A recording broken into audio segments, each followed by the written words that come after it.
Hello दोस्तों, मैं मुकेश कुमार ताकर आपके अपने YouTube channel maths by Mukesh Takar पर आपका फिर से एक बार स्वागत है। दोस्तों, हम बात करने जा रहे हैं पटवार भर्ती 2024-25 के संपूर्ण सिलेबस के बारे में और कौन से पार्ट से कितने क्वेश्चन आएंगे और अपने सिलेबस को कितने पार्टों में डिवाइड किए हैं। तो चलिए वीडियो की शुरुआत करते हैं। पहली बात तो मैं ऐसे आपको बता दूं कि जो भी अपने पास सिलेबस है उसको 5 भागों में डिवाइड किया है और अपने पास 150 क्वेश्चन आएंगे। संपूर्ण सिलेबस से 150 क्वेश्चन आएंगे। कितने नंबर के आएंगे? 300 नंबर के आएंगे। और आपको टाइम कितना मिलेगा? आपको समय मिलेगा 3 घंटे का समय मिलेगा। यानी कि आपको संपूर्ण पेपर को सोल्व करने में आपको 3 घंटे का समय मिलेगा। अब आपको मैं ऐसे बताता हूं कि कौन से पार्ट से कितने क्वेश्चन आएंगे और कितने नंबर के क्वेश्चन आएंगे। वैसे तो आपको यहाँ पर स्क्रीन पर दिखाई दे रहा होगा। पहली बात करते हैं सामान्य विज्ञान। सामान्य विज्ञान में अपने पास क्या क्या आएगा? फिजिक्स, केमिस्ट्री और बायो तीनों आएगी। बाद में भारतीय इतिहास, राजव्यवस्था व भूगोल और यहाँ पर समसामयिक मामले। यानी कि अपने पास पहले पार्ट में 5 सब्जेक्ट है: सामान्य विज्ञान, भारतीय इतिहास, राजव्यवस्था व भूगोल और समसामयिक मामले। इन पहले पार्ट में से अपने पास 38 क्वेश्चन आएंगे और कितने नंबर के आएंगे? 76 नंबर के आएंगे। यानी कि एक क्वेश्चन अपने पास 2 नंबर का आएगा। अब आगे बात करते हैं राजस्थान का भूगोल। राजस्थान का भूगोल, इतिहास, संस्कृति व राजव्यवस्था। यहां से अपने पास 3 सब्जेक्ट है और तीनों सब्जेक्ट से 30 नंबर के क्वेश्चन आएंगे। 30 क्वेश्चन आएंगे और 60 नंबर के क्वेश्चन आएंगे। अब आगे बढ़ता हूं मैं। यहां पर देखो, पहला पार्ट है, इसमें अपने पास 5 सब्जेक्ट दे दिए। इसमें 38 क्वेश्चन आएंगे और कितने नंबर के आएंगे? 76 नंबर के आएंगे। अपने पास दूसरा पार्ट है, इसमें आपका 3 सब्जेक्ट दे दिए, 30 क्वेश्चन आएंगे और 60 नंबर के क्वेश्चन आएंगे। अब तीसरे पार्ट की बात करते हैं। तो तीसरे पार्ट में अपने पास सामान्य अंग्रेजी और सामान्य हिंदी है। अब इसमें क्वेश्चन तो कितने आएंगे? अपने पास 22 क्वेश्चन आएंगे, जिसमें से 11 क्वेश्चन तो किसके होंगे? अंग्रेजी के, और 11 क्वेश्चन किसके होंगे? आपके सामान्य हिंदी के होंगे। यानी कि इंग्लिश के भी 11 क्वेश्चन होंगे और हिंदी के भी 11 क्वेश्चन होंगे और दोनों के मिलाकर 22 नंबर के 22 क्वेश्चन आएंगे और 44 नंबर के क्वेश्चन आएंगे आपके एग्जाम में। अब बात करता हूं चौथे पार्ट की। चौथा पार्ट अपने पास क्या है? मैथ्स, यानी कि मैथ प्लस रीजनिंग। इसमें क्वेश्चन तो कितने आएंगे? आपके 45 क्वेश्चन आएंगे और कितने नंबर के आएंगे? 90 नंबर के क्वेश्चन आएंगे। जब अपने पास कौन से पार्ट की बात होगी? चौथे पार्ट की बात होगी। अब पांचवें पार्ट की बात करते हैं। तो अपने पास यहाँ पांचवें पार्ट में क्या है? कंप्यूटर के मूलभूत सिद्धांत अपने पास यहाँ पर आएंगे। कंप्यूटर के 15 क्वेश्चन आएंगे और 30 नंबर के क्वेश्चन आएंगे। यानी कि 15 क्वेश्चन आएंगे और 30 नंबर के अपने पास ऐसे कंप्यूटर में क्वेश्चन आएंगे। तो यह तो अपने पास हुई किसकी बात? संपूर्ण सिलेबस की बात होगी। अब मैं आपको आगे बताता हूं कि यहाँ पर नेगेटिव मार्किंग कब कितनी है, आपके फॉर्म कब भरे जाएंगे, रिजल्ट कब आएगा, सारी यहाँ पर आपको संपूर्ण जानकारी मिलेगी। अब बढ़ता हूं आगे। देखो, अब यहाँ पर देखो, यानी कि ऋणात्मक अंकन किया जाएगा, जिसमें प्रत्येक गलत उत्तर के 1/3 अंक काटे जाएंगे। यानी कि अगर आप क्वेश्चन गलत करके आओगे तो 1/3 अंक का नेगेटिव मार्किंग होगा। अब फॉर्म कब भरे जाएंगे? फॉर्म आपके जनवरी 2025 में भरे जाएंगे। यहाँ पर मैं आपको संपूर्ण जानकारी दे रहा हूँ। जो भी अपनी वेबसाइट है, ऑफिशियल वेबसाइट है, वहां से मैंने संपूर्ण डेटा कलेक्ट किया है। यानी कि फॉर्म 2025 में भरे जाएंगे जनवरी में, और परीक्षा कब होगी? यानी कि 10/5/2025 और 11/5/2025 को होगी। यानी कि 10 तारीख को क्या है? शनिवार है, और 11 तारीख को क्या है? रविवार है। और इसका रिजल्ट कब आएगा पटवार भर्ती का? तो पटवार भर्ती का भाई रिजल्ट आएगा अपने पास 11/9/2025 को फाइनल रिजल्ट आपके पास आ जाएगा।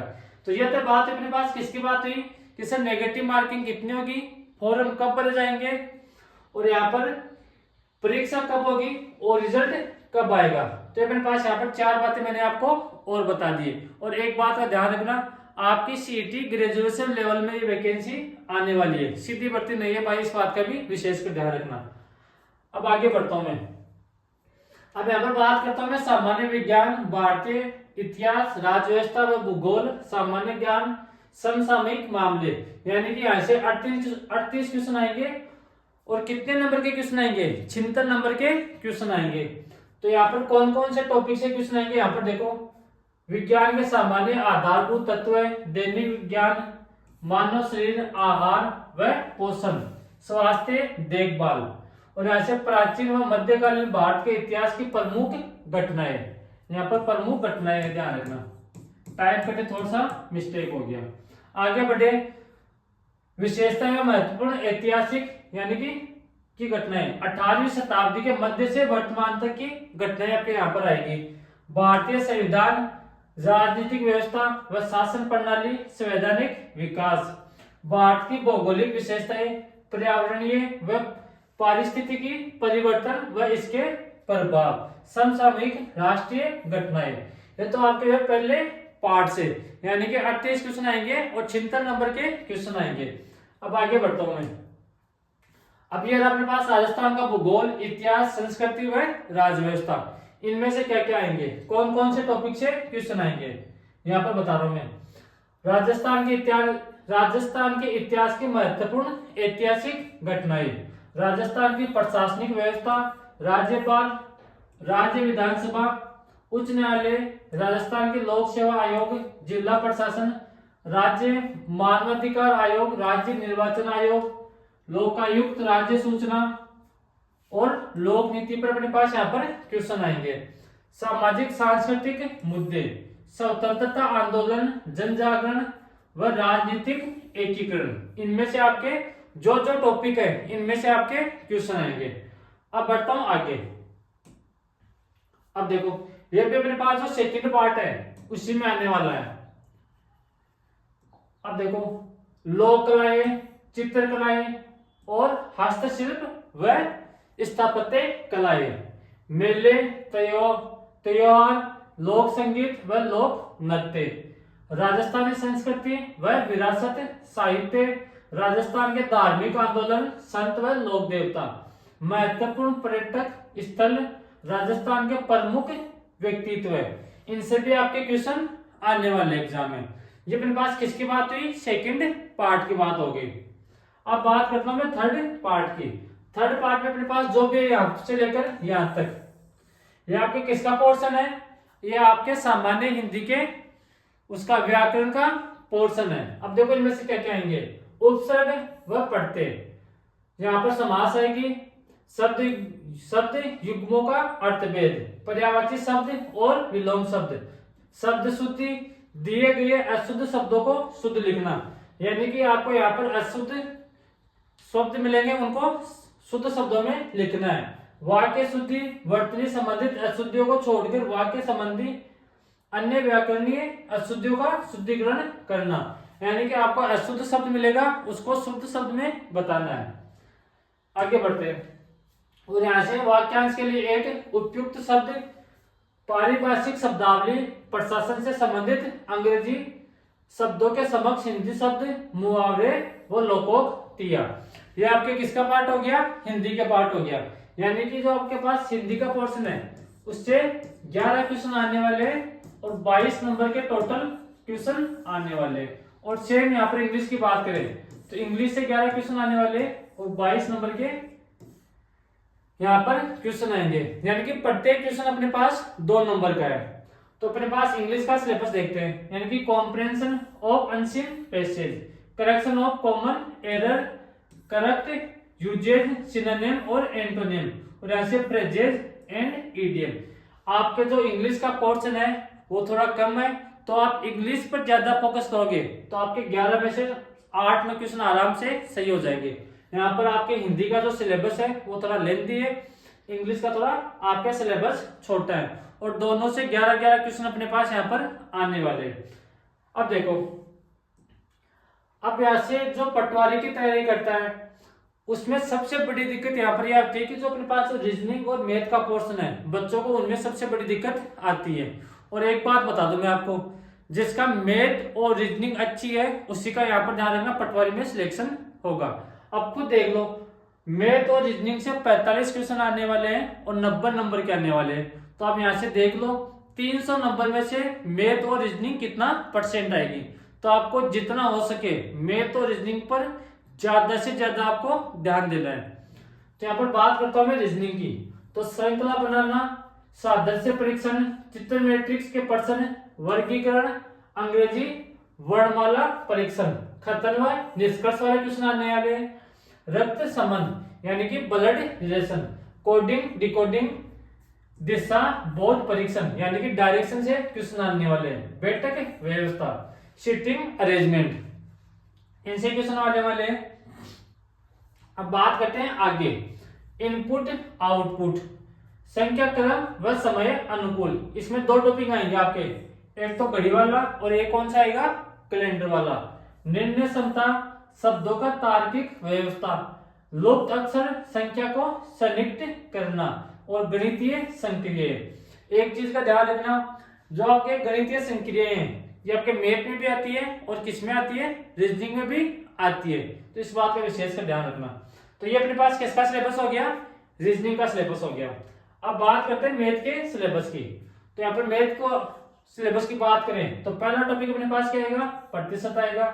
उसके बाद यहाँ पर आपके सिलेबस में ओनली अनुपात दे रखा है, लेकिन अनुपात और समानुपात, समानुपात एक या दो क्लास 2 घंटे का टॉपिक है, तो आपके समानुपात से भी क्वेश्चन आ सकते हैं। लाभ हानि और छूट, साधारण ब्याज और चक्रवर्ती ब्याज, औसत, एकीकृत नियम, क्षेत्रफल और आयतन।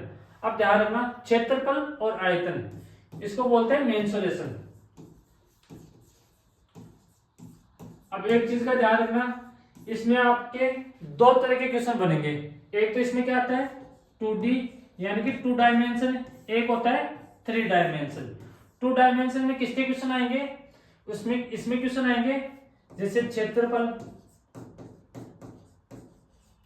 और क्या आएगा, परिमाप का आ सकता है। इसमें कौन कौन से क्वेश्चन आएंगे, एक तो सर्किल के क्वेश्चन आ सकते हैं, रेक्टेंगुलर के क्वेश्चन आ सकते हैं, ट्राइंगल के क्वेश्चन आ सकते हैं और स्क्वायर के क्वेश्चन आ सकते हैं। और 3D में अपने पास क्या पूछ सकता है, वॉल्यूम पूछ सकता है, और यहाँ से कर्व्ड सरफेस एरिया पूछ सकता है, और लेटरल सरफेस एरिया अपने पास यहाँ से पूछ सकता है। जो अपने पास 3D होता है उसमें कौन कौन से टॉपिक होता है अपने पास, क्यूब होता है, क्यूबॉइड होता है, और यहाँ से क्या होता है, सिलेंडर होता है, गोला होता है, स्फीयर हो सकता है। तो अपने पास ये हो गया 3D का, और ये हो गया किसका, ये हो गया 2D का, और ये हो गया 3D का। अब मैथ अपने पास 2 पार्टों में चलती है, इस बात ध्यान रखना, एक चलती है अर्थमेटिक और एक चलती है एडवांस मैथ।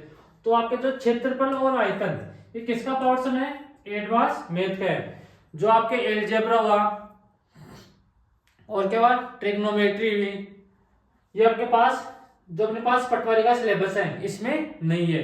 तो आपको ध्यान रखना, अगर आपको प्रतिशत आएगा तभी आप लाभ हानि और छूट के क्वेश्चन कर पाओगे, और तभी आप साधारण ब्याज और चक्रवर्ती ब्याज के क्वेश्चन कर पाओगे, और तभी अनुपात समानुपात के क्वेश्चन कर पाओगे। तो आप देख लो एक टॉपिक से, यानी कि आपने प्रतिशत अच्छे से पढ़ लिया तो आपके 4 टॉपिक कवर हो जाएंगे। कौन कौन से टॉपिक हो जाएंगे कवर, एक तो आपका प्रतिशत खुद टॉपिक कवर हो जाएगा, उसके बाद में अनुपात समानुपात, लाभ हानि और छूट, साधारण ब्याज और चक्रवर्ती ब्याज।